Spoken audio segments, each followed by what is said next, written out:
ጤና ይስጥልን ውድ አድማጮቻችን፣ ለአሁን ያዘጋጀንላችሁ አጫጭር ዜናዎች ይዘን ቀርበናል። አብራችሁን ቆዩ። ወቅታዊ ታማኝና ፈጣን መረጃዎችን ለመከታተል ቻናላችንን ታይም ሚዲያ ሰብስክራይብ፣ ሼር እና ላይክ በማድረግ ቤተሰብ ይሁን። ይህ ታይም ነው። ሰላምና ጤና ለእናንተ ይሁን የታይም ሚዲያ አድማጮች። ለዛሬው እሁድ መጋቢት 27 2018 ዓ.ም ያዘጋጀንላችሁ ዜናዎች ይዘን ቀርበናል። ቆይታችሁ ከኛ ጋር ይሁን።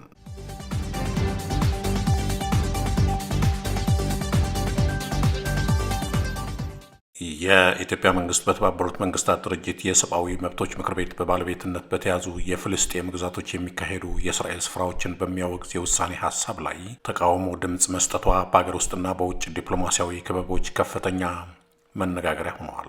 የተባበሩት መንግስታት የሰብአዊ መብቶች ምክር ቤት ባሳለፈው በዚህ የውሳኔ ሀሳብ ላይ አብዛኞቹ አባል አገራት ድጋፋቸውን ሲሰጡ፣ ኢትዮጵያ ግን ውሳኔውን ከተቃወሙ ጥቂት ሀገራት ተርታ ተሰልፋለች። ይህ ድርጊት ኢትዮጵያ ከዚህ ቀደም ከፍልስጤም ጎን በመቆም ለበርካታ አስርት ዓመታት ስታራምደው ከነበረው የውጭ ጉዳይ ፖሊሲ ያፈነገጠ እንደሆነ ተነግረዋል። ይህንን ተከትሎ በተለያዩ የማህበራዊ ሚዲያ መድረኮችና በፖለቲካ ተንታኞች ዘንድ የተለያየ አስተያየት እየተሰነዘረ ይገኛል። ተቺዎቹ እንደሚሉት ይህ ድምፅ ኢትዮጵያ በታሪኳ በቅኝ አገዛዝና በአፓርታይድ ላይ የነበራትን ጠንካራና ታሪካዊ ተቃውሞ የሚንድ ነው ይላሉ።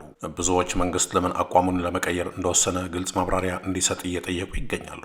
በሌላ በኩል አንዳንድ ተንታኞች ውሳኔው ከወቅታዊው ቀጠናዊ ፖለቲካና ኢትዮጵያ ከእስራኤል ጋር ካላት ስልታዊ ግንኙነት አንጻር የተወሰደ ሊሆን እንደሚችል ይገምታሉ። ኢትዮጵያ በተለምዶ በአፍሪካ ህብረትና በተመድ መድረኮች የፍልስጤምን ነጻነትና የመወሰን መብት በመደገፍ ትታወቃለች። አሁን የታየው ለውጥ በኢትዮጵያ የውጭ ግንኙነት ታሪክ ውስጥ ትልቅ ክስተት ተደርጎም ተወስደዋል። የኢትዮጵያ የውጭ ጉዳይ ሚኒስትር እስካሁን ድረስ ስለዚህ ድምፅ አሰጣጥ በይፋ የሰጠው ዝርዝር መግለጫም የለም።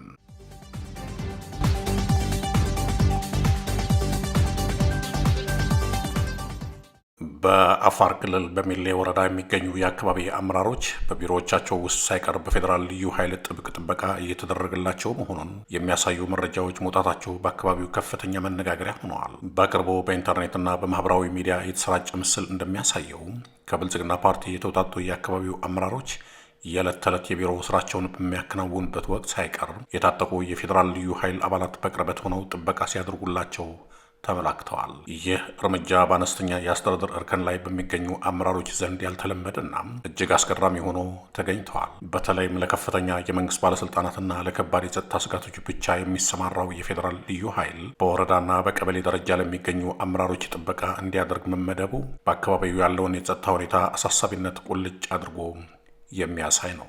መረጃዎች እንደሚያመላክቱት ይህ አይነቱ ጥብቅ ጥበቃ ሊደረግ የቻለው አመራሮቹ በህዝብ ላይ ከፈጸሙት አስተዳደራዊ በደልና ግፍ የተነሳ በነዋሪው ዘንድ ከፍተኛ ቁጣ በመቀስቀሱ ነው። አመራሮቹ ከህዝቡ ሊሰነዘርባቸው የሚችለውን ጥቃት በመፍራት በአካባቢው የጸጥታ መዋቅር ፖሊስና ሚሊሻ ብቻ መተማመን ስላልቻሉ የፌዴራል ልዩ ኃይልን ረዳትነት ለመጠየቅ መገደዳቸው ይነገራል። አንዳንድ መረጃዎች እንደሚሉት አንድ የህዝብ ተወካይና አመራር በቢሮው ውስጥ በጠመንጃ ጥላ ስር ተከልለው መቀመጡ የአመራር ብቃቱን ጥያቄ ውስጥ ከመክተቱም በላይ በመንግስትና በህዝብ መካከል ያለውን መተማመን ሙሉ በሙሉ የሚሸረሽር ነው። አመራር የህዝብ አገልጋይ እንጂ በታጠቀ ኃይል ተከቦ ህዝብን የሚያስፈራራ መሆን የለበትም የሚሉት ነዋሪዎች እንዲህ ያለው ድርጊት ግልጽነትንና የህግ የበላይነትን የሚጻረር መሆኑንም ይገልጻሉ። ኢትዮጵያ በሀገር አቀፍ ደረጃ ሰላምና የተረጋጋ ግንኙነት ከጠፋ ሰንበትበት ያለ ቢሆንም በሚሌ ወረዳ የታየው ክስተት የብልጽግና አስተዳደር ከማህበረሰቡ ጋር ያለውን ከፍተኛ ክፍተት የሚያሳይ ነው ተብለዋል።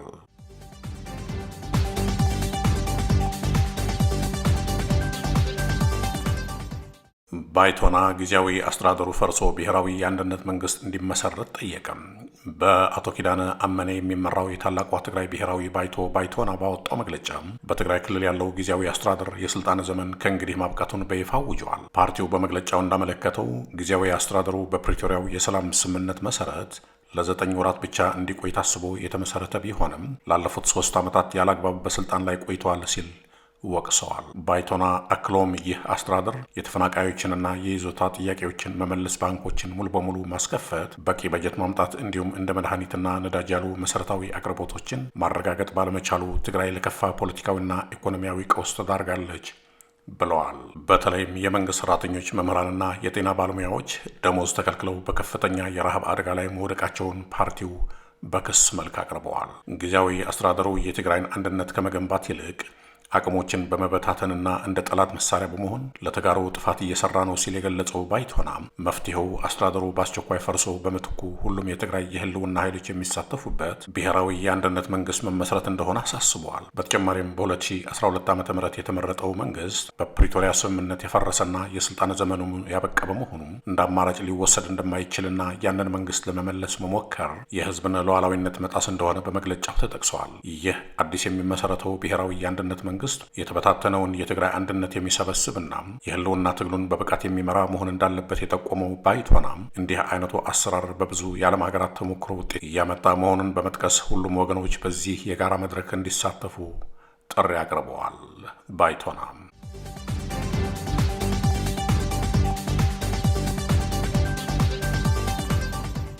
የብልጽግና የጦር ሄሊኮፕተር በጎጃም ተከሰከሰች። በትላንትናው ዕለት ከጠዋቱ 2 ሰዓት ከብር ሸለቆ ተነስታ 4 የሚሆኑ የብልጽግና መስመራዊ መኮንኖችን ጭናም ወደ ባህር ዳር ልትበር የነበረችው የአገዛዙ ሄሊኮፕተር ከተነሳች በ1 ደቂቃ ከ12 ሰከንድ እዛው ከብር ሸለቆ ካምፕ በተወሰነ ርቀት ላይ መከስከሷ ተነግረዋል። የብልጽግና ሄሊኮፕተር የተከሰከሰችው በቴክኒክ ችግር ሲሆን ምንም አይነት ውጊያ አሊያም የፋኖ ጥቃት በቦታው እንዳልነበር መረጃውን ያደረሱን ምንጮች ተናግረዋል። ሄሊኮፕተሯ ከኢህአዴግ ጊዜ ጀምሮ አገልግሎት ላይ የነበረች ስትሆን በተደጋጋሚ የቴክኒክ ችግር የሚያጋጥማት እንደሆነ ምንጮቹ ገልጸዋል። ሄሊኮፕተሯ ከተከሰከሰች በኋላ ምንም አይነት ፎቶግራፍ እንዳይነሳና ምንም አይነት መረጃ እንዳይወጣ ያዘዘው አገዛዙ 4 የኮሎኔል ማዕረግ ያላቸውን ጨምሮ 2 አብራሪዎችና 2 ተራ ወታደሮች በዚህ አደጋ ላይ ሞተዋል ተብለዋል። በአሁኑ ሰዓት የሄሊኮፕተሯን ቅሪት አካል የማንሳት ስራ እየሰሩ መሆኑንም አክለው ገልጸዋል።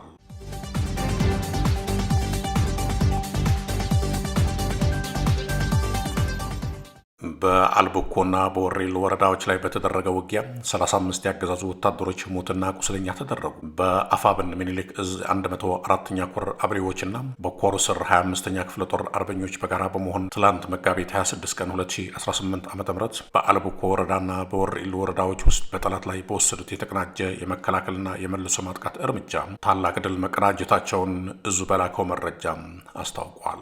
የጸረ አማራው አብይ አህመድ ዙፋን አስጠባቂ ሰራዊቱም በ3 ግንባሮች በድሮንና በመድፍ የታገዘ ማጥቃት ከፍቶ የነበረ ቢሆንም ነበልባሎቹ የ25ኛ ክፍለ ጦር አባላትና አይበገሬዎቹ የኮሩ አብሬዎች በጋራ በመሆን በወሰዱት የጸረ ማጥቃትና የመልሶ ማጥቃት እርምጃ የጠላትን አከርካሪ ሰብረው ከባድ የሆነ የሰብአዊና ቁሳዊ ኪሳራ አከናንበውታል ይላል መረጃው።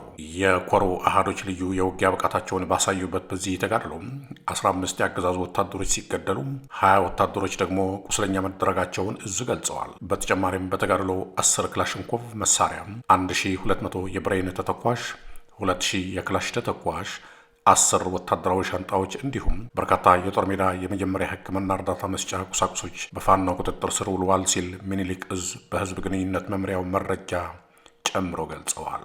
ወደ አድማጮቻችን ለአሁን ያዘጋጀንላችሁ አጫጭር ዜናዎች እነዚህ ነበሩ። በቀጣይ እስከምንገናኝ ሰላም ብያላችሁበት። ታማኝ ወቅታዊና ፈጣን መረጃዎችን ለመከታተል ቻናላችን ታይም ሚዲያ ሰብስክራይብ፣ ሼር እና ላይክ በማድረግ ቤተሰብ ይሁኑ። ይህ ታይም ሚዲያ ነው።